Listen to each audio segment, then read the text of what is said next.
Oubliez la morale, la bonté, tout ce qu'on pense savoir sur ce qu'est un bon dirigeant. Aujourd'hui, on plonge dans le manuel politique le plus controversé, le plus sulfureux jamais écrit, Le Prince de Nicolas Machiavel. C'est un guide pour celles et ceux qui dirigent, où la fin, vous allez le voir, justifie absolument tous les moyens. Mettez-vous dans la situation.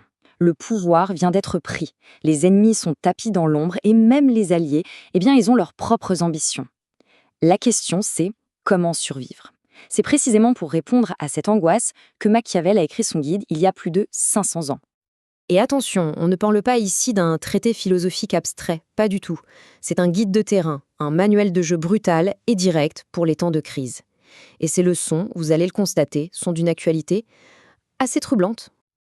Alors, commençons par la base, le guide de survie du prince. Pour survivre, un prince a besoin d'une chose avant tout, la vertu.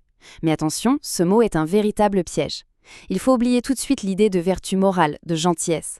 Pour Machiavel, la vertu, c'est l'efficacité, c'est l'audace, c'est cette capacité à prendre son destin en main, même si ça implique de faire des choses que la morale réprouve. Deuxième section, maintenant qu'on a ça en tête, comment acquiert-on le pouvoir? Pour Machiavel, il y a deux chemins, et ils sont radicalement différents. Voilà la grande distinction. D'un côté, il y a ceux qui gagnent le pouvoir grâce à leur talent, à leur vertu, comme Francesco Sforza. Le chemin est difficile, mais les fondations sont solides.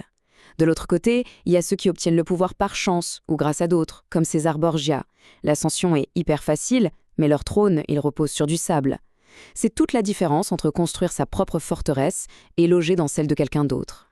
Et Machiavel le résume dans une phrase parfaite. Ceux qui deviennent princes par leur propre vertu acquièrent leur principauté avec difficulté, mais ils la gardent avec facilité. C'est ça la leçon. L'effort et la sueur investis dans la conquête, c'est le ciment qui va assurer la stabilité du règne. Troisième étape. Acquérir le pouvoir, c'est une chose. Le maintenir, c'est là que ça se corse. Et c'est là que le pragmatisme de Machiavel devient vraiment, vraiment impitoyable. Le défi est immense. Une nouvelle terre vient d'être conquise. Les habitants ont leurs propres coutumes, leur propre langue. Ils vous voient comme un étranger, un envahisseur. Comment transformer cette hostilité en obéissance durable? Machiavel a un plan très précis.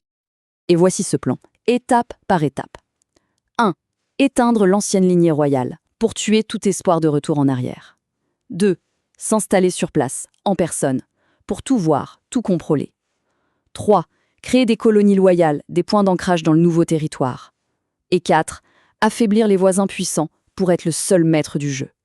C'est brutal, oui, mais la logique est implacable. Pour bien nous montrer ce qui arrive quand on ne suit pas ces règles, Machiavel nous donne un cas d'école. Le roi de France, Louis XII, et son aventure en Italie.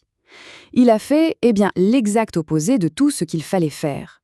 Il a rendu ses rivaux plus forts, il s'est mis ses amis à dos, et il n'a pas du tout sécurisé son territoire. Le résultat, sans surprise, il a tout perdu. La leçon de cet échec est simple et elle est terrible. Pour Machiavel, le prince qui aide un autre à devenir puissant travaille en fait à sa propre destruction. C'est la règle d'or de ce jeu d'échecs politique. Ne jamais, au grand jamais, créer un rival qui pourrait vous faire tomber.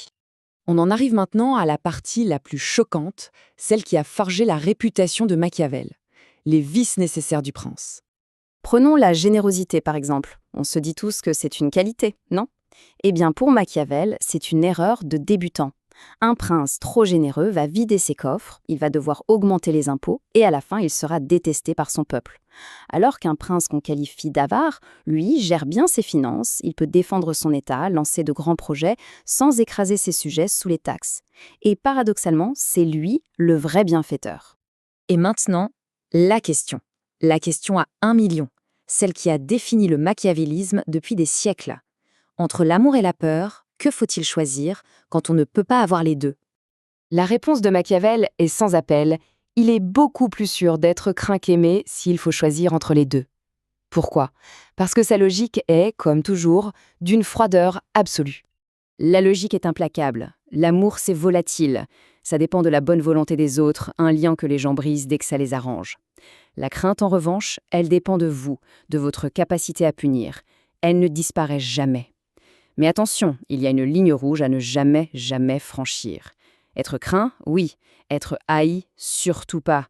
La haine, ça nourrit les complots et les révoltes. Et le meilleur moyen de se faire haïr, nous dit Machiavel, c'est de toucher au bien des gens et à l'honneur de leur famille. Pour survivre dans cette jungle, Le prince doit donc devenir une sorte de créature hybride. Il doit être à la fois un lion, pour faire peur au loup avec sa force, mais il doit aussi être un renard, pour déjouer les pièges avec sa ruse. La force toute seule est aveugle. La ruse toute seule est sans défense. Il faut absolument les deux. Et c'est là qu'on atteint le sommet de la ruse du renard. La parole donnée n'est qu'un outil. Un dirigeant avisé ne peut pas et ne doit pas tenir sa parole si elle se retourne contre lui. Machiavel dit que si les hommes étaient tous bons, ce serait différent. Mais comme ils sont calculateurs et peu fiables, être le seul à tenir parole est tout simplement un suicide politique. On en arrive à la conclusion, à l'héritage. Au fond, est-ce que ça veut dire que pour Machiavel, la fin justifie les moyens? C'est le cœur du réalisme politique de Machiavel. Il ne s'agit pas d'être méchant pour le plaisir. Il s'agit de comprendre que pour préserver l'État, pour garantir l'ordre et la sécurité, un dirigeant doit parfois savoir agir en dehors du cadre de la morale traditionnelle. Il doit apprendre à ne pas être bon. Et tout est résumé dans cette dernière phrase, peut-être la plus glaçante de toutes, qu'un prince cherche donc à conquérir et à maintenir l'État. Les moyens seront toujours jugés honorables et loués de chacun. En clair, la victoire n'efface pas seulement les fautes, elle les transforme en actes de génie. Le succès devient la seule morale qui compte. Alors 5 siècles plus tard, est-ce que ce manuel n'est qu'une relique poussiéreuse de l'histoire, ou bien est-il toujours secrètement le livre de chevet de celles et ceux qui nous gouvernent? La question, bien sûr, reste ouverte.